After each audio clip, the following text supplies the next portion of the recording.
Putulan na tayo ng kuryente ngayon. Bayaran mo yung kuryente. Sige na, alisan mo.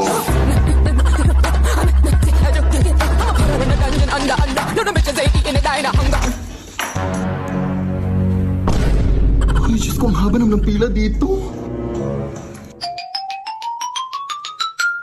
Hoy, hoy, hoy! Bawal yan! 1 hour later.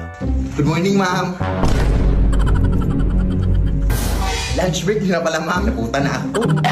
Baka pwede pong pasingit na lang ng bayad. Sige, mag-aantay na lang po ako.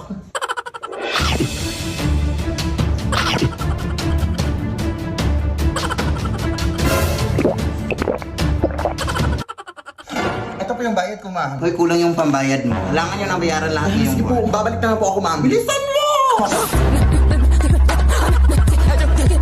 Nay! Kulang yung pambayad! Kailangan buo na daw yung babayaran. Halap na ko! O sige, ito na lang muna, oh. Bilisan mo! Ito, ma'am! Yes!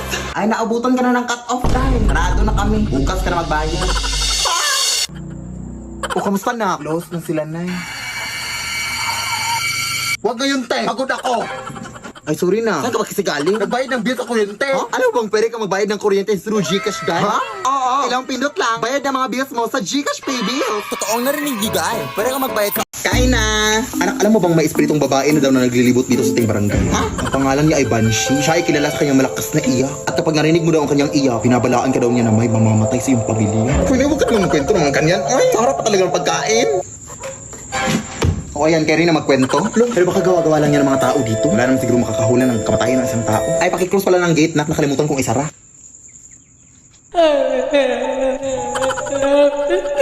Uy, sino ka? Hindi ka totoo! Nay! Alisa yung sa itong babae! Nak, okay ka lang ba? Diyos ko! Nabulunan ako sa binili mong manok, oy! Ay, akala ko mamatay ka na. Bakit may buto to? Di ba sabi ko sa'yo na boneless chicken yung bilhin mo? Sorry. At saka sino ba yung iyak na iyak sa labas?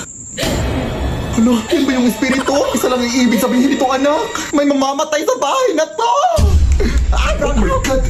May matay nga, yung ilaw natin. Ayan, binabalaan ko kayo na may mamamatay dito sa inyo. Yung ilaw nyo, kasi hindi pa kayo nagbabayad ng kuryente. Nagamiran ko ako, hindi ako espiritu. Ay, oo nga pala. Wala pa kasi akong pambayad ng kuryente, mami. Nagka-emergency gastos pa kami sa aming lababo na naglili. Ay, naku, mag-G-credit ka na lang sa Gcash. Huh? Yes! Gamit ang G-credit!